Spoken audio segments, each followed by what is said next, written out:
Olá, gente. Iniciamos em mais uma semana as lições do livro O Mestre de Amor, que é um livro de Joana de Ângeles, de psicografia de Divaldo Pereira Franco. Hoje introduzindo o capítulo de número 50, denominado Humildade. Vamos seguir, né? Humildade, humildade. A humildade é uma virtude que se ignora. Por isso mesmo, não se ensoberbece nem se desvaira.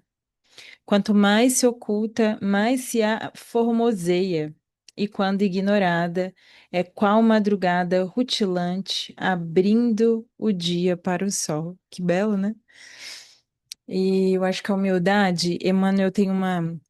Já gostaria de citar para vocês uma frase que sempre me foi assim muito cara, uma historinha, na verdade, do Emmanuel, que ele diz basicamente o seguinte: vou ler para vocês.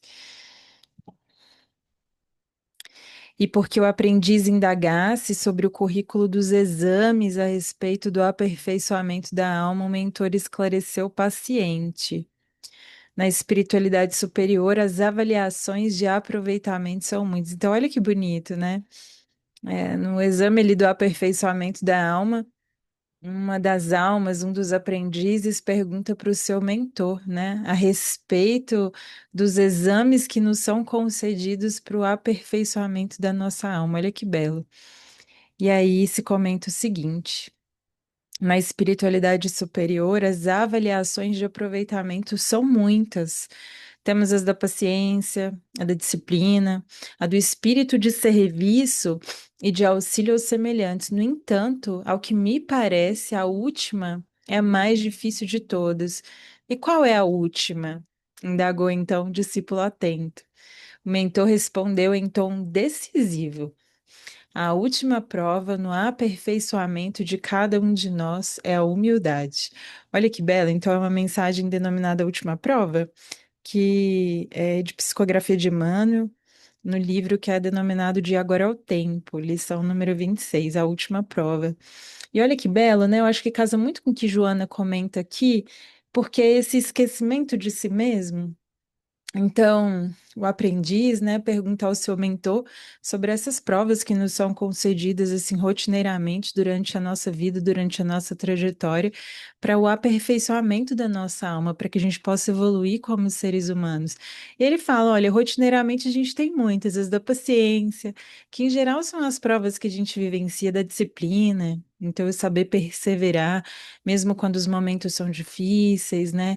Mesmo quando a sombra se adensa, mesmo quando os dias são muito dificultosos para nós, é prosseguir, ainda que muitas vezes a passos mais lentos, mas ter essa disciplina, né, que há de nos conceder aí um hábito muito bonito, que é utilizado não só para nossa rotina normal, material do dia a dia, mas para superação de desafios morais mesmo, de criação de virtudes, né, de introdução dessas virtudes que são todas a longo prazo.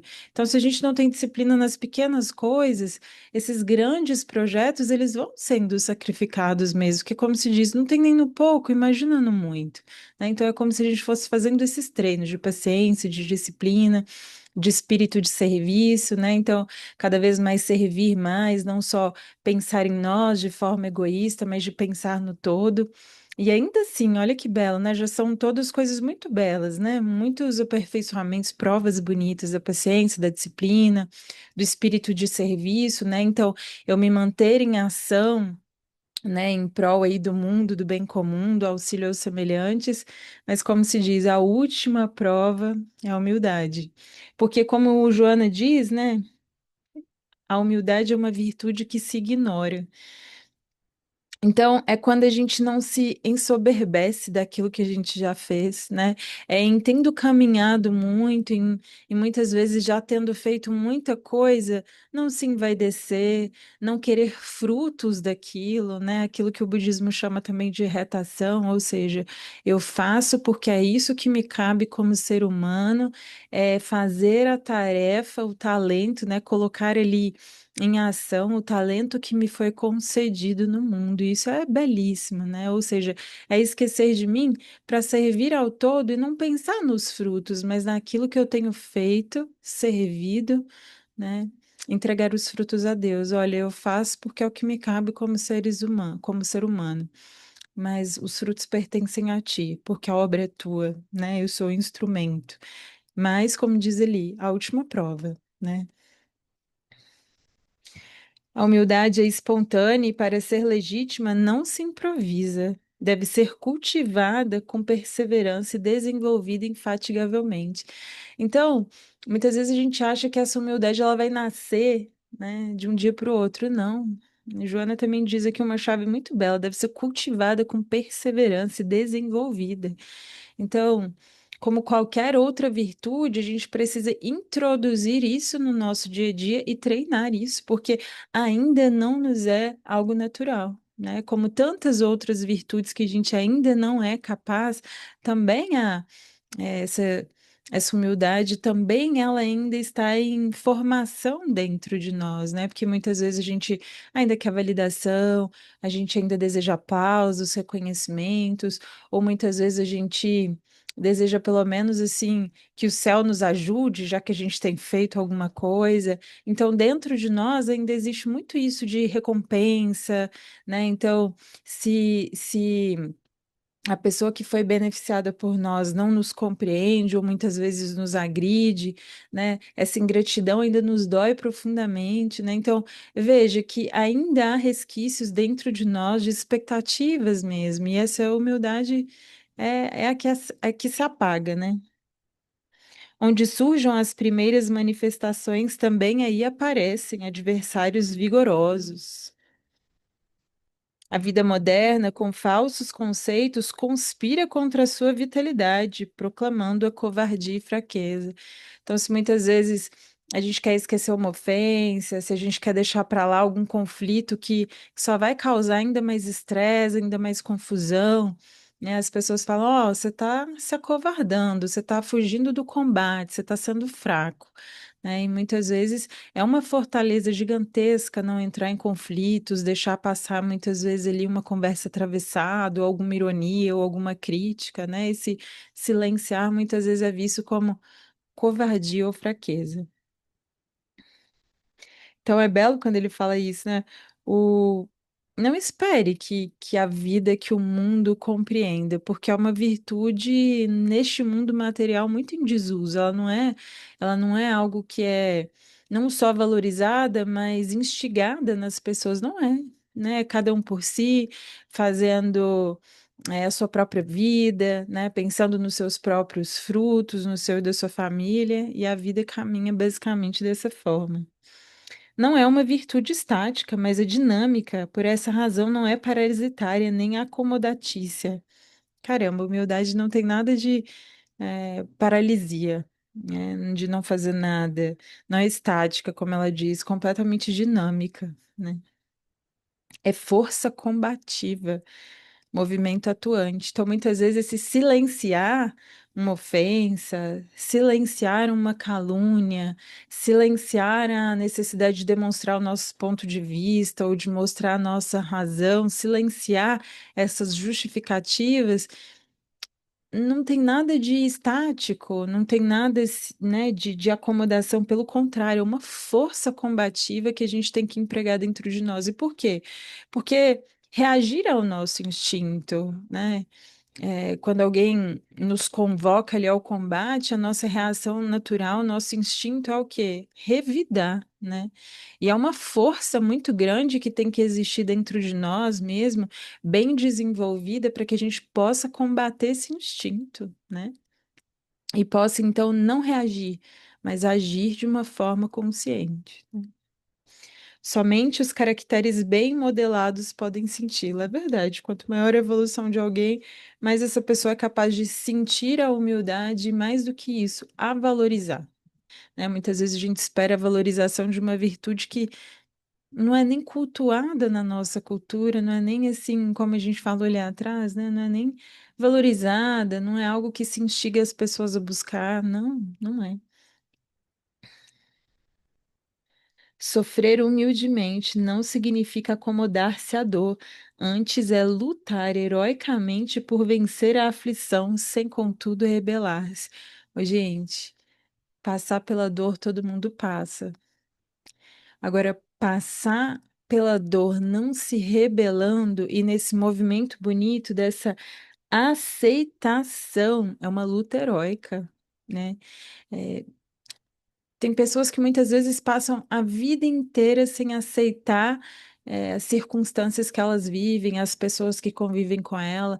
Então, pelo contrário, né? Novamente, essa luta heróica é de alguém que suporta a dor, mas não é de qualquer modo, é suportar a dor compreendendo, não se rebelando e aceitando. Emmanuel tem uma mensagem muito bela, que eu não vou saber o nome dela agora no momento, mas ele fala que a aceitação é mais da metade do problema resolvido, e é verdade, né? E eu acho que todo mundo que já passou por alguma dor, que já viveu esse momento de negação, que já viveu esse momento de se rebelar, de se achar desrespeitado, injustiçado pela vida ou pelas pessoas, né? Passar por esse processo de aceitação, quando a gente aceita a realidade como ela é, as pessoas como elas são, a experiência como está sendo demonstrada, né? Ali no olho do furacão, você entender assim, olha. Aqui existe algo que eu ainda talvez não compreenda, às vezes eu já até compreendo, mas me é difícil aceitar, mas eu aceito. Nossa, parece que assim, tirou mais da metade da carga negativa que aquilo tinha, e então eu consigo vislumbrar, né, um horizonte ali já mais claro, mesmo em uma noite muito escura, muito espessa, né? Mesmo quando as sombras ali se adensam dentro da nossa vida. É mais fácil revidar uma ofensa do que desculpá-la, vencendo todos os impulsos inferiores que residem no imo. Foi o que a gente comentou ali atrás, né? Que luta heróica é essa que reside dentro de nós, essa batalha interior entre as nossas luzes e as nossas sombras. Então, muito fácil agir pelos instintos, falar as coisas a partir daquilo que vem, né? Que vem ali mesmo de dentro de nós, sair falando sem ver as consequências, sem pensar sobre isso. Agora você calar, agora você silenciar, agora você perdoar, né? Em um momento que muitas vezes o natural seria revidar ou, né? Sair para uma discussão mais acalorada. Que batalha bonita é quando a gente consegue fazer isso, que senso de consciência dentro de nós se acresce, né? Olha, eu consigo ainda mais, né? Eu posso um pouquinho ainda mais amanhã, porque agora, minimamente, eu já superei isso aqui. Que belo é um ser humano que trava essa batalha interior, consciente de que, se não fosse aquela pessoa, seria uma outra, né? E como diz bem aqui a lição de Emmanuel, a vida é cheia de provas de aperfeiçoamento da alma, né? E a gente vai se deparar o tempo inteiro com isso, com provas de paciência, com a prova de necessidade de perdão, com prova de necessidade de se disciplinar, né, interiormente. Quando a humildade se submete aos fortes e se revolta contra os fracos, entenebrece-se, fazendo-se servilismo. Então, não é ser servil, não é se submeter, não é fazer as coisas para agradar as pessoas, compreende? É fazer as coisas da forma que se faz porque é o mais justo, porque é o melhor, porque é o mais humano, porque é o mais nobre que a gente consegue, não esse servilismo, não ser servil, não querer agradar a qualquer custo, não, não é isso, né? A humildade ajuda sem jactar-se, como regato precioso que ignora o bem que espalha. Retação, né? Então, por que que faço o que faço? Porque a vida me concedeu talentos para que, como na parábola dos talentos, eu possa colocar tudo isso à disposição da vida, né? Da consciência cósmica, da vontade divina. E é aquilo que a gente fala, né?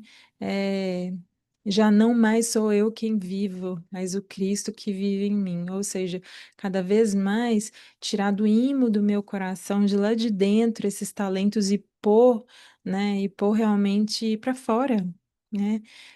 Espalhar o mundo com os nossos dons, né? Desenvolver estes dons para nossa própria evolução e para o mundo também. E sim, é pequeno.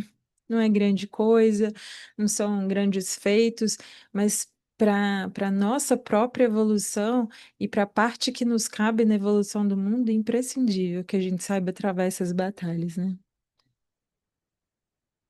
Qual sol sorridente que desconhece a vitalidade que difunde, como fruto abençoado que não sabe o excelente paladar de que é constituído. Olha que belo, né? A fruta ela não sabe o sabor que ela tem. E por que que ela dá frutos e dá frutos em abundância? Porque nasceu para isso, né? Para se expressar, para expressar essa vida divina, esse divino que reside em nós, o que que uma planta faz? Coloca frutos em abundância, né, à disposição da vida. Né? O que que um sol faz? Distribui calor e claridade em abundância para todo o orbe, para toda a vida, né? Contribuindo com a parte que lhe cabe a nós, né? Tem uma frase muito bela de um livro que eu tirei agora há pouco, do Fonte Viva, lição número 4 chamada Cada Qual. Então, ele vai indicando que cada um tem o seu talento, a sua posição na vida, aquilo que lhe cabe fazer naquele momento, aquela prova que naquele momento lhe foi dada, né, para vivenciar, para para ser desenvolvida na nossa vida. E ele finaliza assim, ó. Todos somos suscetíveis de realizar muito, muito na esfera de trabalho em que nos encontramos. Então, que a gente também compreenda esse poder que reside dentro de nós. É de tamanho pequeno? Sim, na imensa maioria das vezes, até porque a gente não tem mesmo capacidade ainda para isso, não tem disciplina suficiente, não tem outros dons suficientes, mas ainda assim é muito. Olha que belo. Todos somos suscetíveis de realizar muito na esfera de trabalho em que nos encontramos. Repara a posição em que te situas e atende aos imperativos do infinito bem. Coloca a vontade divina acima dos teus desejos e a vontade divina te aproveitará. Gente, olha que belo e profundo, né? Então, essa compreensão bonita da vida que é, vários dons nos foram dados para que a gente coloque isso a serviço da vida. Então, né, meio que um chamado de deixa de ser egoísta, né? Para de querer que os seus desejos sejam atendidos e cumpre a vontade divina a teu respeito, porque a partir daí, olha que belo, a vontade divina pode então te aproveitar melhor onde você está, com as pessoas que você se encontra, no ambiente em que você também se encontra, né? Então, que belo é essa força da vida, né? Essa, essas águas mesmas abundantes que se a gente permitir que passe por nós, a gente vira instrumento, né? A gente vira instrumento, mas é isso, com essa humildade que a gente é instrumento de algo muito maior do que nós. Olha que belo, né? Se te causticam as forças da revolta, e se te ferem os aguilhões do desespero, semeia hoje a humildade no coração. Então, muitas vezes a gente está pessimista quanto à realidade que a gente vivencia, muitas vezes a gente está dolorido frente aos dramas que a gente vivencia, às provas difíceis que estão no nosso caminho, né? Mas semeia hoje a humildade. Talvez amanhã continues o mesmo. Olha que belo, né? Um treino, mas talvez amanhã, se você semear hoje, amanhã você continue ainda o mesmo. Dia virá, porém, em que germinará a bênção da excelsa virtude enflorescendo a tua vida. Confia, espera e servindo com destemor, experimentarás a harmonia decorrente de tudo sofrer humildemente por amor ao grande amor de todos os amores. Olha que lindo, né? Confia, espera e serve. Talvez amanhã nada se modifique, pelo menos aos nossos olhos materiais, mas a verdade é que a cada passo que a gente dá, né? Novos lances surgem, outros degraus aparecem para que a gente possa caminhar mais além e mais além. Como se diz, é uma virtude em construção. Eu me lembrei muito de Francisco de Assis, de uma passagem que ele tem com Clara, e que ele vai vendo que já são os últimos dias dele, vai sentindo ali que a alma dele já está fatigada, já está prestes, que o corpo já está fatigado, a alma não, né? Que o corpo já está fatigado, já está prestes ali a fazer a passagem. E ele começa a perceber que, de algum modo, há muitas deturpações na obra que foi feita por ele. Então, ele vai compreendendo e vai criando, assim, um temor dentro dele, um medo, né, de que tudo aquilo, quando ele faça passagem, vai ser deturpado, acabe, feneça, né? E Clara fala algo muito belo para ele, que para mim é muito isso da humildade como sendo essa última prova. Ela fala, Francisco, desapega do fruto.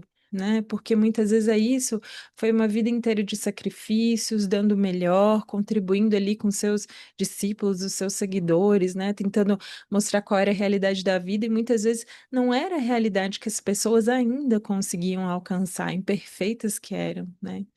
Então, esperar que não houvesse deturpações, que a sua obra crescesse de forma assim muito uniforme, seria quase não entender os mecanismos de evolução que todas aquelas pessoas precisavam, né? E de certo modo um apego ainda, né, ao resultado, ao fruto, um receio de que aquilo fenecesse, né? Entrega para Deus, né? Desapega, né? O fruto não é nosso.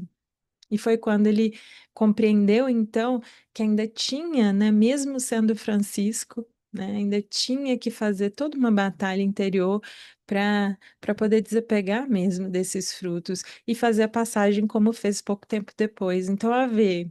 Nosso caminho mesmo em relação a essa humildade, a esse não esperar, ainda é longo mesmo, mas que a gente tome consciência da existência dele, para que a gente possa fazer essa batalha mesmo interior de o que que eu tenho que fazer, né? Qual a parte que me cabe, o que que me compete nesse momento, o que que a vida está me pedindo para desapegar, que expectativas eu ainda crio em relação às minhas ações, né? Então, tantas coisas aí a gente pensar, mas uma belíssima mensagem, né? Muito obrigada pela escuta de hoje. Que todos tenhamos um bom final de semana, de muita reflexão, de muito crescimento espiritual. E muito obrigada, como sempre. Até logo.